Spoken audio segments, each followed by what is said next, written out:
This game features what for me is the best move I've seen this year, and I say that without any irony at all. Played by Richard Rapport, very exciting, very creative player from Hungary, and really to find this move, he has a wonderful imagination. So Rapport is now at number 11 in the world. He's been climbing steadily, and he is white in this game, and he faces Fabiano Caruana. So this was not an easy one. It's played in the Grand Chess Tour Paris Rapid Tournament. So it starts out as basically a reversed King's Indian. Well, it looks like after e6, it's going to go into a King's Indian attack. If white wants to play a normal King's Indian attack, you can play with knight d2 and e4. But Rapport, well, he likes to go his own way. Very quickly, he played knight a3. Interesting. You know, could be he just wants to play c4. I mean, it might be he goes into a kind of King's Indian with c3 and queen e1 and e4, e5. Also possible. But here Caruana decides, okay, he wants to go into like a King's Indian proper with pawn to e5. So that's kind of bizarre. You know, it's a King's Indian reversed. He's already a tempo down. And now he's 2 tempi down because the pawn has gone via e6. Very strange. So it's a normal King's Indian with white 2 tempi ahead. And the pawn comes to d4. It has to. You have to close the centre when you're so many moves down. And already I like white's position, I have to say. Queen c7 defends the pawn and a4. But here's where it gets interesting, because Caruana decides, right, I'm going queenside. And, you know, very often this is the most dangerous way to play against the King's Indian.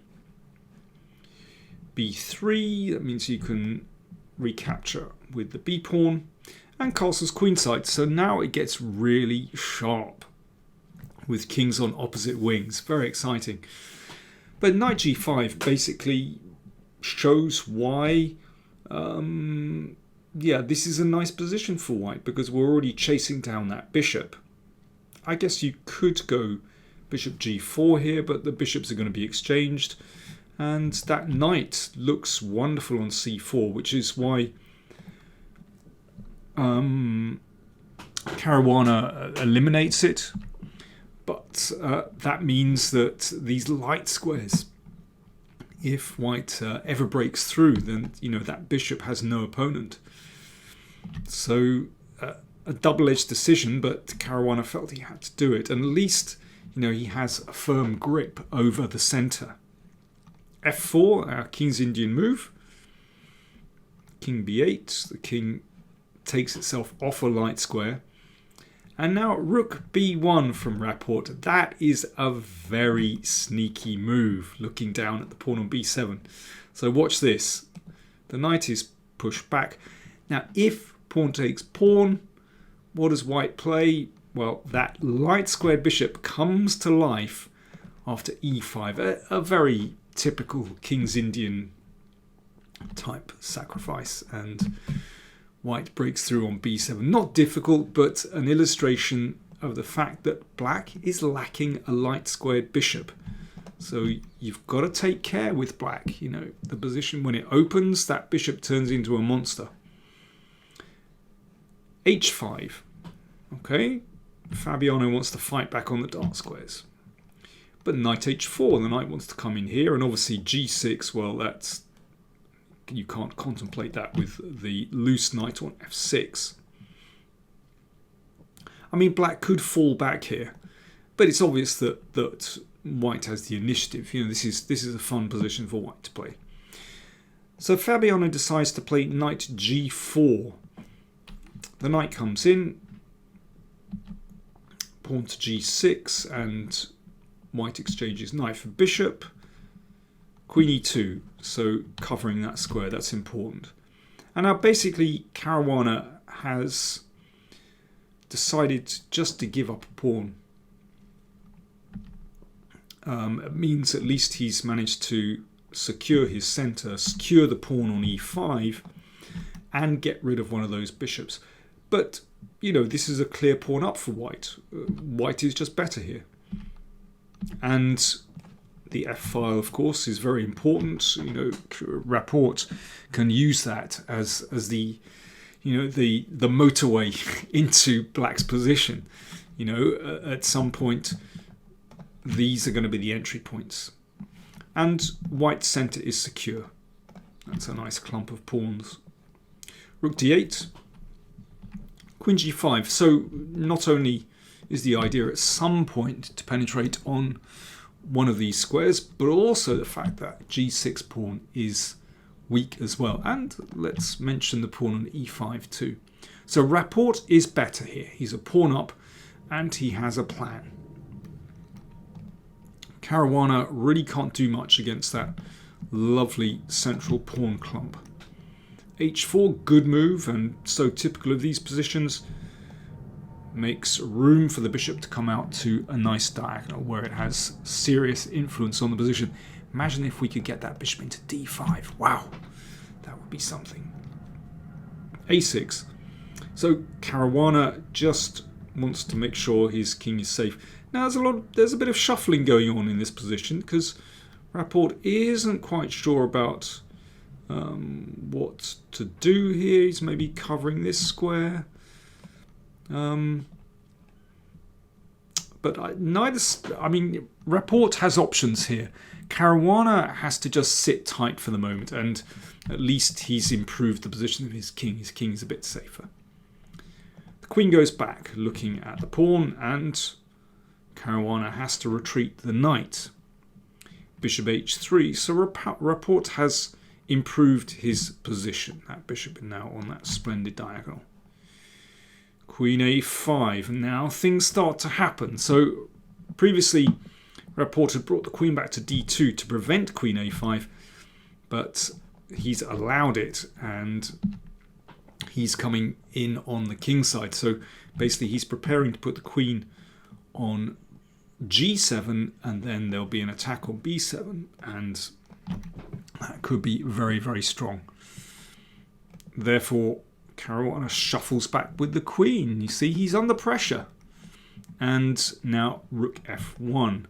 So basically you can see that Caruana hasn't been able to do much with his position over the last few moves, but little by little Rapport has improved the position of his pieces. And he's now ready to get into black's position. There's no chance that black could block the 7th rank on d7 because that bishop covers it. There we are, the long range effect of the bishop. But Caruana does look for counterplay here. Knight d4, and now we're coming to that moment where we're going to see a sensational move. Queen g7 with pressure on b7. Caruana decides to take the pawn on c2. Risky, because there's a pin, but the rest of the white's pieces are kind of up the other end of the board. Now, have a think. How do you play this position as white? This next move from Rapport is so imaginative. It is absolutely beautiful. I should say there's more than one way for white to play this position. Playing, for example, the bishop down to d7 is possible to break communication here, but this next move, well, okay, are you ready? White to play. Here we go. Pawn to d4. Quite extraordinary. It can be taken by 1, 2, 3, 4, 5 different pieces. And you could also say, well, you know, there's even kind of additional support from the rook here. But okay, let's stick with 5 different pieces. And however black captures that pawn, white gets the advantage. The computer thinks this is the best move in the position. At least my computer does anyway. It is sensational. Let's go through it one by one. So first of all, what happens if knight takes? Well, that's really no good. Rook takes queen, there's a pin. Okay, so what about queen takes? No good, because now b7 hangs, rook takes bishop. Rook takes pawn check and mate. So those could be ruled out very quickly. Okay, what about rook takes d4? Then queen takes pawn, and there's a threat to the pawn on c5.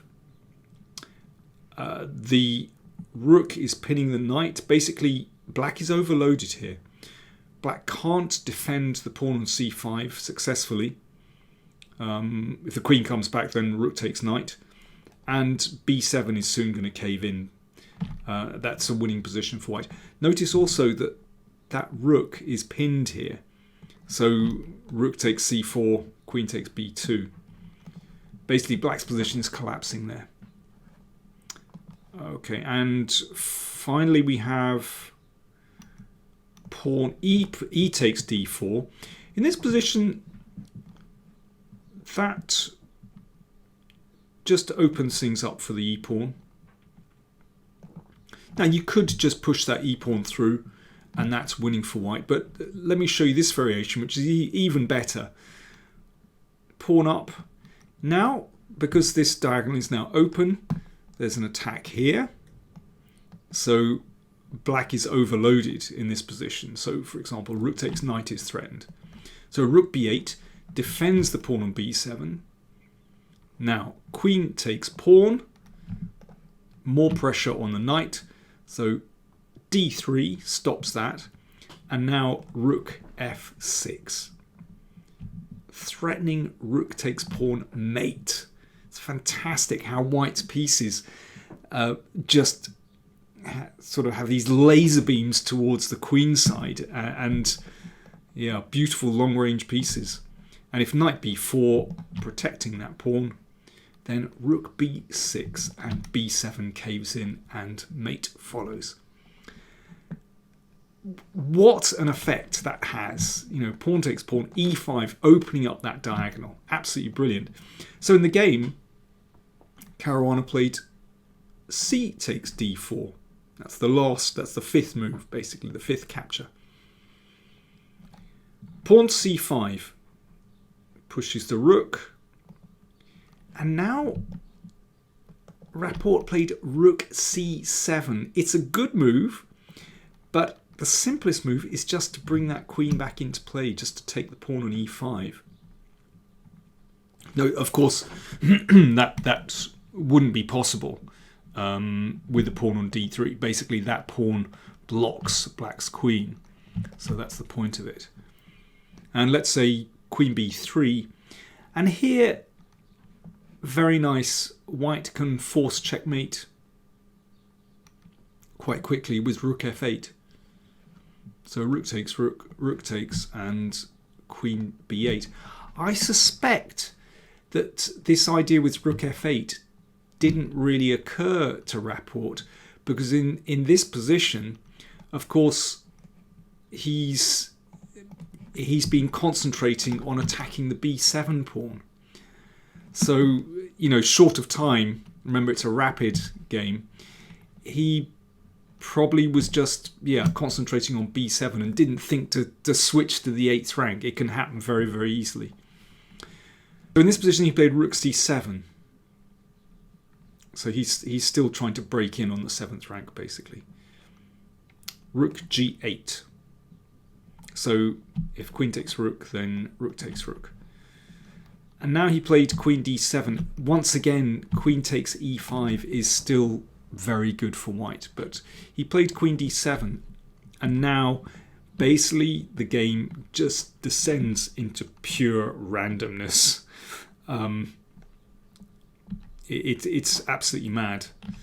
Bishop d5. So finally that bishop makes it to d5, actually.